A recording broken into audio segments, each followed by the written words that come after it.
Menyelesaikan misi pertama, kita mengecek unit Suzuki mobil. Kita mau coba cek Suzuki. Kita mau ke dealer motor ya guys. Dealer mobil ya guys, maaf. Kita mau ke dealer mobil Suzuki yang berada di mana? Di Cibitung tentunya. Dealer mobil Suzuki Cibitung hanya ada satu di Cibitung, yaitu Trimitra Sejahtera Mobilindo guys. Kenapa saya harus ke sana dan kenapa malam-malam? Karena malam-malam lebih enak, kita lihat lebih luas.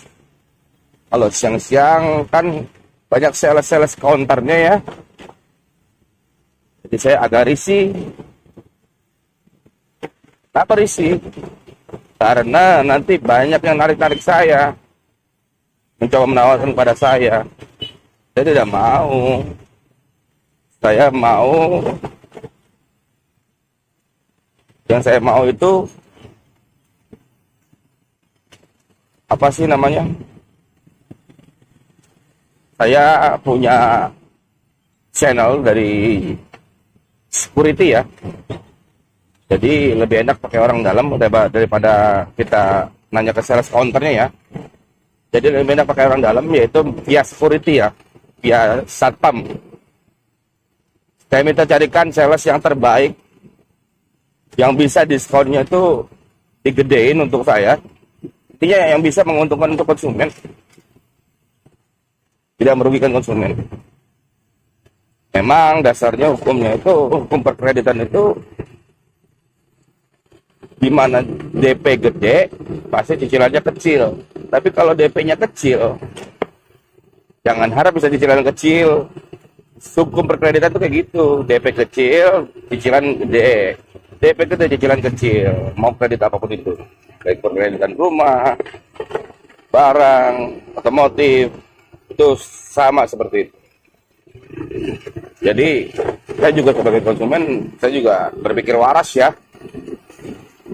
Mungkin saya memaksakan ego saya. Semua orang juga pasti mau dong yang namanya DP kecil, cicilan kecil. Itu namanya bukan nyari untung. Sebuah perusahaan leasing itu pasti mau nyari untung. Kenapa bisa mengambil untung gede? Karena supaya untuk bisa mempekerjakan banyak karyawan. Gitu.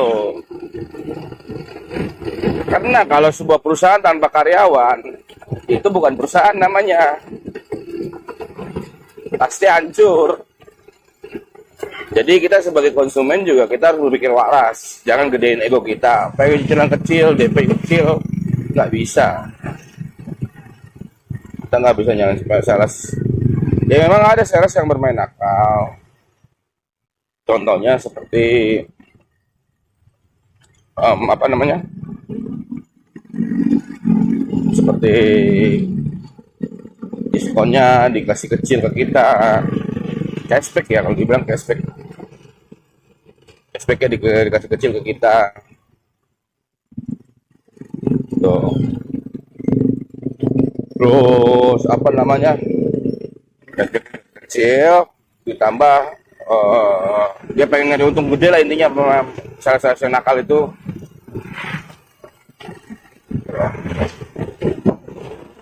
pengen dapat untung gede, akhirnya sales tersebut diperbesar keuntungannya, diperkecil diskon untuk konsumennya, biar konsumennya nggak tahu, makin nggak tahu. Tuh. Jadi kalau sistem saya sih, saya nggak mau ke sales counter karena rata-rata sales counter tuh pengen untung gede berkali-kali lipat. Jadi cashback aja dapat untung kalau tidak diberikan semua ke konsumen dia. Contoh nih ya, unitnya apa nih, misalkan mobil apa, A lah, anggaplah mobil A. Saya tidak mau menjelekkan produk-produk perusahaan-perusahaan, cuma kenal baik ya. Contoh mobil A, produknya A, cashnya atau OTR-nya itu total 250 juta. Contoh 250 juta. DP all in, mereka pasti berkedok bilangnya all in. all in, itu pasti bilangnya gini, DP all in dari brosur ya, dari brosur atau dari price list itu biasanya sangat besar ya, 60 juta misalkan. DP 60 juta. Nah, banyak kan konsumen itu yang nggak tahu. Itu dikira itu DP itu segitu gitu loh. Padahal ada cashbacknya atau diskonnya. Misalkan contohnya 60 juta DP sistem ya, itu disebutnya ya. Itu nanti ada cashbacknya, diskonnya itu berapa. Misalkan saya rasa kebanyakan main akal tuh nggak. Kalau konsumennya nggak tahu, intinya punya banyak duit, dia tetap bayar 60 juta, ya sudah. Saya rasa itu tidak akan beritahukan, pasti diam aja. Dia akan meluruskan 60 juta. Padahal di situ ada cashbacknya atau diskonnya. Contohnya diskonnya atau cashback itu 30 juta. Nah, tinggal kalian pikirkan berapa yang didapat oleh sales tersebut.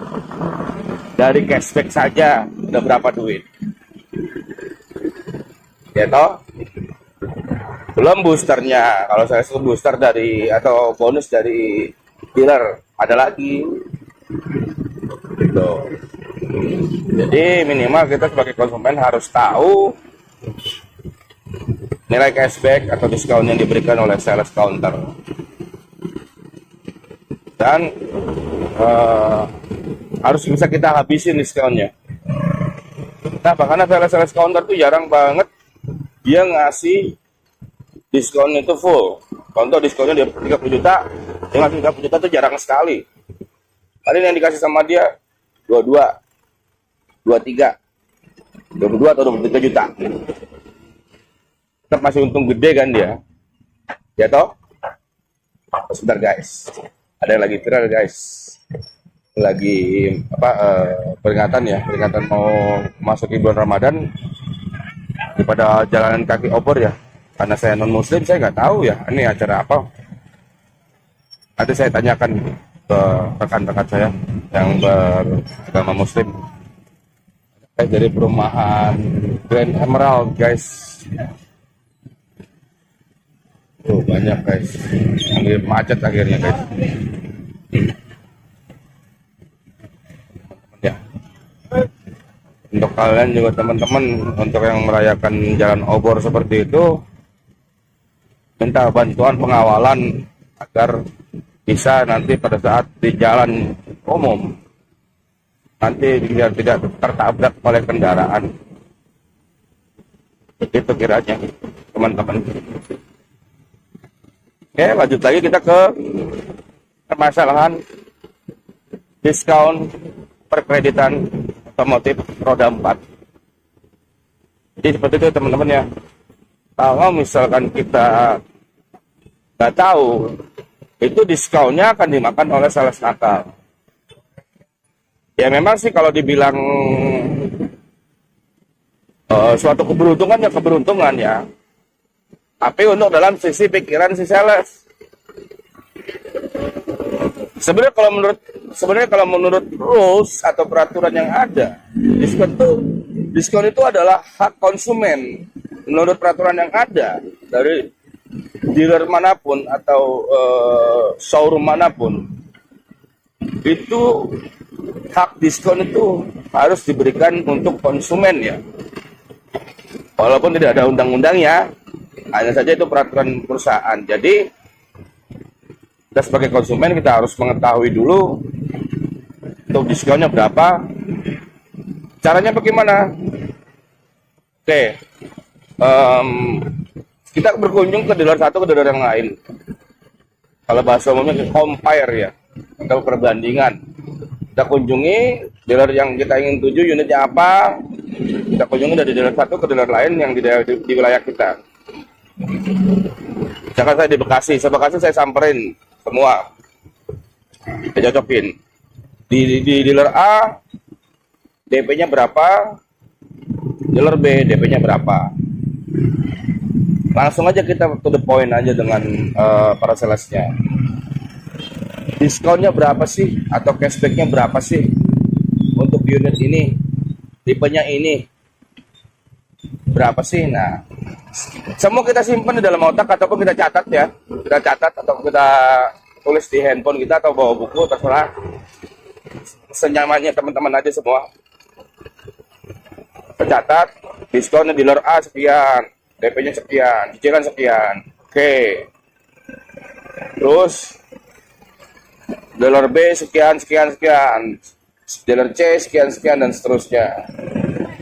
Jadi ya, lalu tapi kita pegang satu persatu security-nya. Itu. Ini dealer sales dari security ya, bukan sales counter ya. Kita kunjungan ke dealer-dealer itu masing-masing dealer, bukan ke counter tapi ke security-nya ya. Tanyakan sama dia. Jadi kita sales referensi dari security, bukan dari sales counter yang kita datangi. Setelah kita bertanyakan dan kita catat semua untuk perbandingannya atau compare-nya, baru kita hitung-hitung di rumah yang mana yang cocok.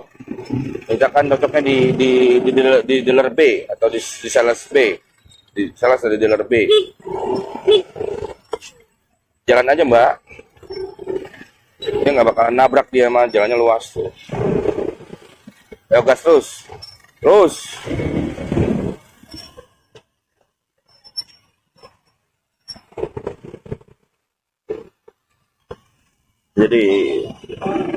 Jadi apa deh kan sedikit tadi ya. Jadi kalau udah catat semua kunjungan kita, compare kita, baru kita hitung-hitung, baru tinggal kita hubungi satu sales pegangan dari security yang dari salah satu dealer. Misalkan contohnya dari B ya, kita pegang dia, baru kita temukan untuk perhitungan lengkapnya dan ketemuan untuk salesnya ya. Nanti tatap muka dengan salesnya, baru kita hitung-hitung. Bila perlu ketemu langsung di kantornya, di dealernya ya, ketemu langsungnya. Boleh malam-malam kayak saya begini, boleh pagi atau siang hari. Nanti selebihnya, oh ya ada satu lagi yang perlu diatensikan, perlu diperhatikan. Kita tanya dulu perjelas dulu dia, status dia itu salesnya itu di dealer tersebut itu apa? Freelance kah? Atau sudah punya titel? Yang punya titel dalam dunia sales ya. Di dunia sales itu ada titel itu macam-macam, ada bronze, silver, sama gold. Ada pre-silver juga, di bawah silver ya. Nah, ada yang bilang pre-silver itu dibilangnya freelance kan, zaman sekarang ya. Masing-masing dealer beda-beda ya. Jadi kalau freelance itu dia belum punya titel, dia hanya sales kayak apa sih, kayak laler gitu ya. Dia ada jualan A di dealer A, dia akan jualan ke dealer A tersebut. Ada jualan produk B, dealer B, dia akan jual ke dealer B. Bisa juga jadi jual ke dealer A. Kalau freelance gitu bebas, walaupun nama dia sudah terdata di dealer tersebut ya. Ini sengaja saya rekam di jalan ya, biar kalian lihat untuk apa, rekam suaranya ya, biar kalian lihat untuk ininya, noise-nya bisa ditutup apa enggak gitu.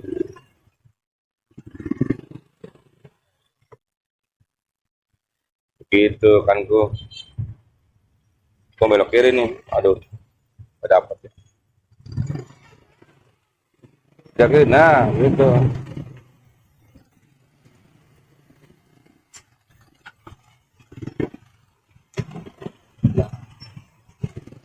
Kita tanyakan dulu status dia. Misalkan dia sudah silver, oke. Apa fungsinya? Fungsinya itu khawatir apa namanya ya, untuk kejelasan aja, kejelasan status pekerjaan dia, status karyawan dia di dealer tersebut. Dan yang ketiga, atensi lagi nih, perhatikan lagi. Yang ketiga, jangan pernah mau, apalagi freelance ya, baik silver, gold ataupun bronze, ketika transaksi untuk DP atau booking awal booking ya, booking baru pelunasan untuk DP. Itu jangan pernah teman-teman mau tanda bukti booking ataupun DP berupa kwitansi pasar ya. Kwitansi pasar tuh jangan mau. Kenapa? Karena itu tidak sah, tidak resmi. Ketika nanti bukan saya menjadikan salah sih, tapi ketika nanti kabar kita kan dari leasing kan, masalah di ACC atau enggaknya kan nggak dikabarin. Enak saja jika di ACC langsung bapaknya ditelepon oleh si sales untuk pelunasan DP. Tidak bilang, Bapak di ACC Pak, silakan Pak pelunasan DP, tidak. Sales itu akan memberitahu apa, telepon ke kalian semua. Silakan Pak, Bu ke dealer untuk pelunasan DP. Langsung begitu poinnya. Enggak ngomong udah di ACC, enggak. Apalagi tidak di ACC juga tidak akan diomongin. Dia akan diem aja, sales akan diem aja. Gitu. Karena dari leasingnya juga nggak akan memberitahu. Ada juga yang memberitahu dari pihak leasing, dari pihak surveyornya, oh nggak tahu dia blacklist. Si salesnya tidak akan memberitahu. Dijamin aja sama dia. Nanti yang ada sampai berbulan-bulan, bertahun-tahun, uang bookingnya tidak balik. Banyak kejadian seperti itu. Jadi karena ketidaktahuan kita main asal iya. Pikirnya kwitansi pasar doang dengan materai 6.000, 10.000, bahkan 1 juta, materai 1 juta pun pegang kita udah aman. Padahal sebenarnya tidak terjadi keamanan itu. Lalu kalian ngamuk-ngamuk ke kantornya gitu ya, ke dealernya, menyatakan bahwa uang booking saya sudah masuk, tapi saya tidak dikembalikan, tidak ada kabar dia selesai atau enggaknya. Nanti ketika dia ngamuk-ngamuk di kantor cuma hanya bisa bilang, mana Pak tanda buktinya Pak untuk uang booking apa, tanda bukti perjanjian bookingnya Pak, surat sahnya, atau dikenal disebut dengan SPK. Kalau untuk kendaraan otomotif roda 4 ya. Kalau di dealer roda 2 saya nggak tahu ya. Roda 4 SPK disebutnya. Itu kepanjangan dari surat pemesanan kendaraan, SPK. Itu kita harus pegang SPK tersebut. Kan SPK itu kan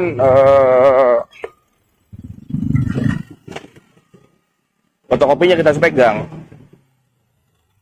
Minimal banget kalau nggak ada lampiran kedua kita minta fotokopinya. Tapi kalau ada lampiran kedua, biasanya lampiran kedua itu kita pegang biasanya. Nah, kwitansi pasar ini itu hanya berlaku kepada pihak yang menandatangani, bukan perusahaan. Jadi tidak sah. Mau ngamuk-ngamuk juga dibalik di perusahaan tersebut itu nggak akan sah, nggak akan bisa. Mau dibawa meja hukum juga nggak akan bisa. Meskipun ada tertera nama PT-nya, tidak akan bisa. Kenapa? Karena setiap transaksi di sebuah perusahaan roda 4 otomotif, itu surat resminya itu harus ada nama PT, alamat, nomor telepon kantor PT-nya, nomor telepon kantor PT-nya,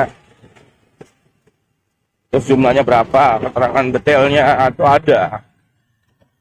Jadi hati-hati buat teman-teman semua yang mau ngangsur atau mau kredit kendaraan roda 4-nya, diperhatikan. Itu segitu dulu informasi dari saya. Hanya bisa menyampaikan seadanya. Dari mana saya bisa tahu informasi tersebut? Saya meneliti teman-teman saya yang ngambil atau kredit mobil. Jadi saya selalu ngikut, pengen tahu gimana saya ngambil mobil. Akhirnya sekarang saya mencoba untuk menanyakan tentang info kredit mobil bagaimana. Saya menemui salesnya. Kalau salesnya saya dibilang tidak bisa, tapi tidak dulu nanti kalau memang seandainya tidak datang. Kali saya ngobrol sama security-nya malamnya aja. Saya sama yang ngecek clean saja aja. Tuh. Ini kita sudah jalan di Jalan Telaga Asih ya, Cikarang Barat ya teman-teman. Tadi dari Cibitung yang tadi ada obor-oboran tuh di Desa Wanajaya Cibitung atau Kecamatan Cibitung. Sekarang ada di Kelurahan Telaga Asih, Kecamatan Cikarang Barat, atau yang dikenal dengan Jalanan Taman Aster, Cikarang Barat. Ya inilah kawasan Cikarang Barat.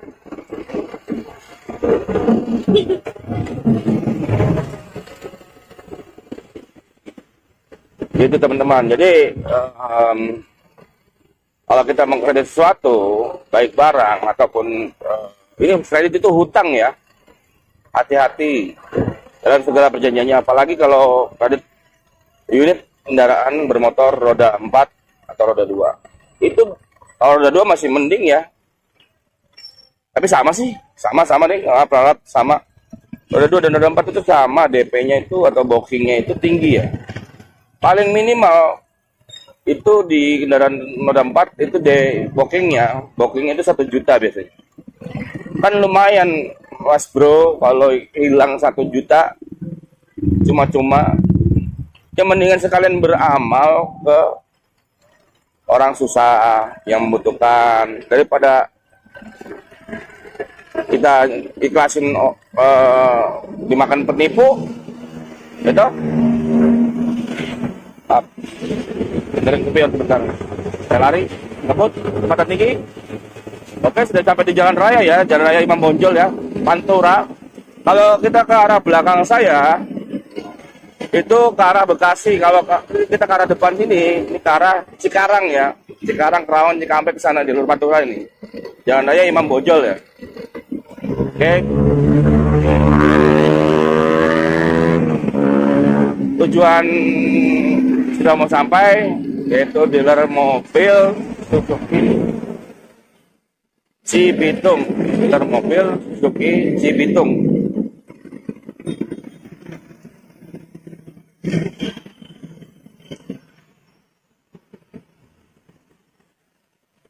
Oke, sudah mau sampai. Kita sudah sampai. Sampai ini kita lagi ada di PT Trimitra Sejahtera Mobilindo.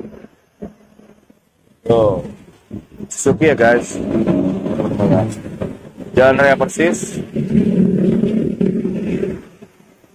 Oh, kayak sekarang kalau ke sana tuh ke arah Bekasi. Ya guys ya.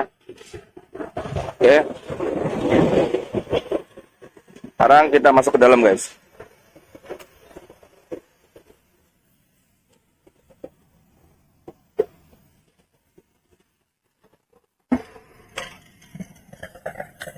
Assalamualaikum. Wah. Ada security. Ini kan pada dulu bayar dulu. Hah? Agak ada, bayar dari mana? Kagak ada. Bayar bocah. Agak ada. Lebih kena WT. Emang nanya si Luis? Ayo. Nggak ada, suruh beli sendiri. Baru gitu. Batu tali. Hah? Batu tali. Iya, batu tali. Ini guys, security-nya guys. Security malam. Ini security pagi nih, kenal ini.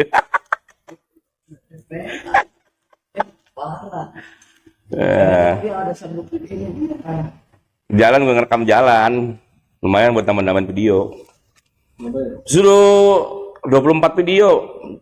12 di video panjang, 12 video pendek. Udah tinggal berapa lagi video gue ditonton sama empok gue. Empok lu jadi empok gue udah monetisasi sekarang, anjing, baru bikin 2 minggu yang lalu udah monetisasi. Udah dapat gaji gopek dia. Padahal video cuma 2 biji.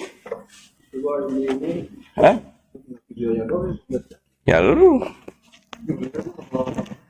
Udah sampai guys. Kita cek dulu ya unitnya ini. Untuk yang ini XL7, tipenya jenis beta ya, beta. Kita cek dulu atau ini kenapa saya bilang beta, karena di sini ini alpha guys, alpha, maaf, di sini udah ada kameranya ya. Di spion ini udah ada kamera. Ini TV alpha. Alphanya persneling manual. Di sini ada fitur-fiturnya TV, touchscreen ya. Terus ini di setirnya ada beberapa mode. Ini untuk Bluetooth dari HP. Ini untuk mengangkat telepon atau menutup telepon, sama aja nih antara dua ini. Nah, ini untuk volumenya, volume membesarkan volume radio ataupun musik ya. Jadi nggak perlu nyentuh-nyentuh ke sana ke layar, tinggal ke sini aja. Ini buat nge-mute. Ini buat ganti-ganti lagu, geser kiri kanan. Dan kita lihat di sini fiturnya adalah sini sudah engine start stop. Jadi nggak perlu pakai anak kunci lagi ya. Sudah pakai keyless. TV Alpha ya guys. Ini tipenya tipe Alpha. Perbedaan yang paling utama, paling yang mudah dilihat itu adalah spion. Spionnya itu ada kameranya. Kita lihat dari depan ya guys. Kita lihat dari depan. Oke, itu guys. Ada TV-nya. Ini kan kameranya tuh jelas ya. Kameranya TV. Tuh. Ini tipe Alpha. Dan di sini Alpha Beta itu ada lampunya buat spionnya ya. Oke, inilah sistem keyless itu seperti ini guys.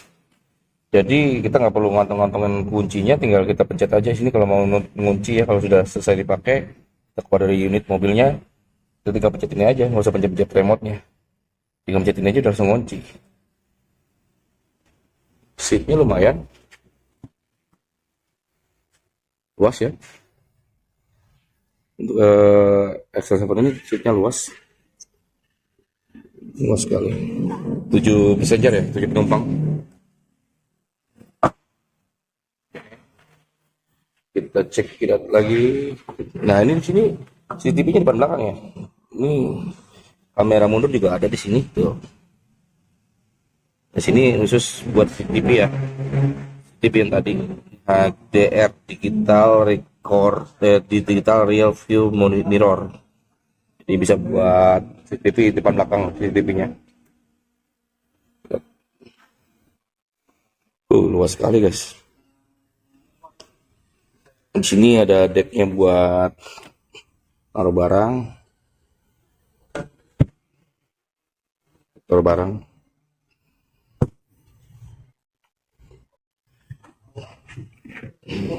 Dan di sini keterangannya XL7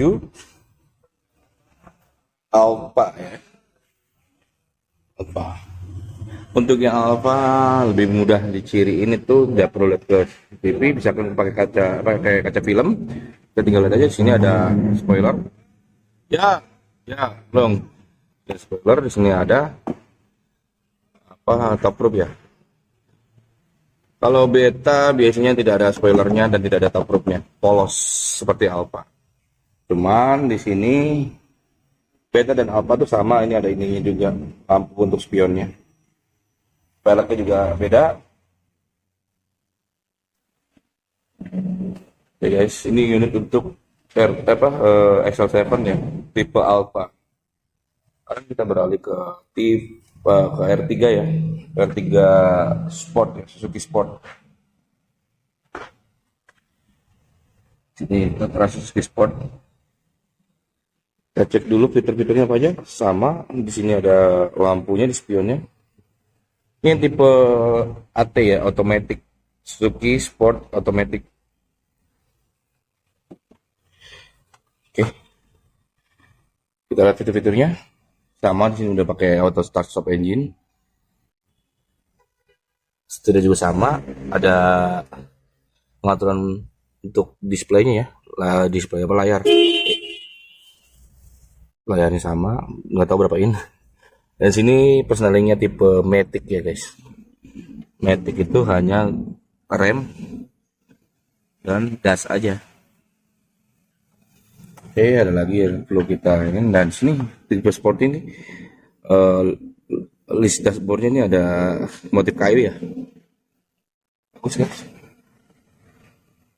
Oh ya, di sini juga ada buat nutup spion. Otomatis ketika kita pencet, dia akan nutup sendiri spion kacanya. Bengkok sendiri ya, dua-duanya ya. Oke. Untuk fitur passengernya juga sama. Di passenger normal ya. Oke, sekarang kita lihat belakangnya. Ini tertera di sini Suzuki Sport SS ya, R3 Sport. Oke, di sini menggunakan apa namanya, parkir mundur ya, kamera parkir. Sama ini adalah sensor, ini sensor parkir ya kalau nggak salah.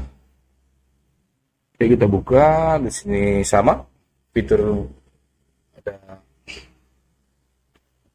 bagasinya, bagasi belakang ya untuk naruh barang. Oh ya, buat yang belum tahu ya, di sini ada sebuah ruang ya untuk tools, untuk alat-alat, untuk kayak dongkrak, kunci-kunci di sini semua. Jadi nggak perlu naruh di dashboard lagi. Untuk di tipe Alpha juga tadi ada SL7. Beginilah penampilan dari R3 Sport. Oke, cukup bagus, sangat bagus. R3 Sport itu sudah dapat ini ya guys, dari sananya sama kayak tipe Alpha tadi. Tipe tertinggi di R3 adalah ini Suzuki Sport. Tipe tertinggi dari XL7 itu adalah Alpha. Sudah ada spoilernya otomatis, tidak perlu ke sorosnya. Oke.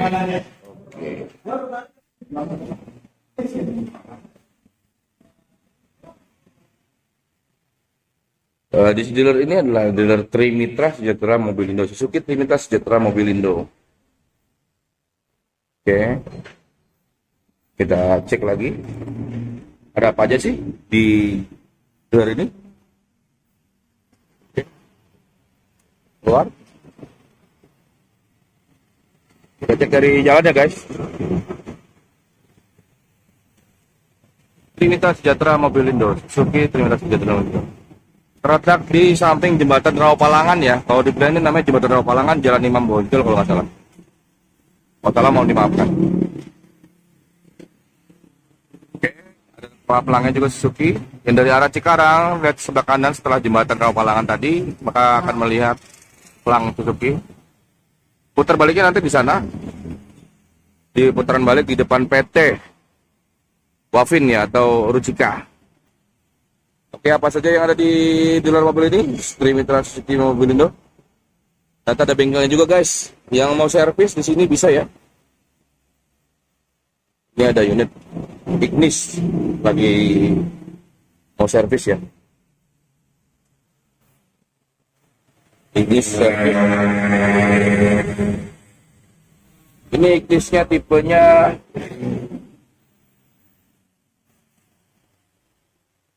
Ignis ya, tipenya nih harus lihat dari dalam guys, karena mobil servis saya tidak berani ngeliat dalam. Sudah ada ininya nih, top roof. Oke, ini bener tinggi guys, kalau nggak salah tipe GX apa ya, tipe GX nih guys. Sangat bagus sekali, keren guys. Selanjutnya pilihan terserah Anda. Kita masuk dari sini ya, dari bengkel. Bengkel cukup luas, bengkelnya. Oke, kita masuk dari sini untuk bengkel. Sini adalah meja resepsionis atau meja sales counter ya. Dan di sini juga bisa untuk duduk ya, duduk untuk tamu-tamu, konsumen yang mau akad kredit ya. Di sini ada sofa. Mohon maaf, sofanya agak sedikit rusak karena mau segera diperbaiki besok ya. Jadi sofa untuk tempat duduk santai untuk yang servis ya di sini. Dan di sini ada fitur buat menunggu servis, itu buat nonton ya, TV, televisi. Hanya itu saja yang bisa saya perlihatkan.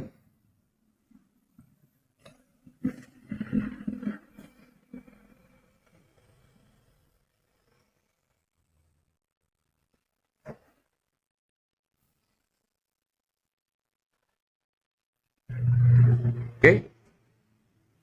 Untuk selanjutnya, kedepannya saya akan mereview unit-unit Suzuki yang lainnya. Fitur-fiturnya apa aja.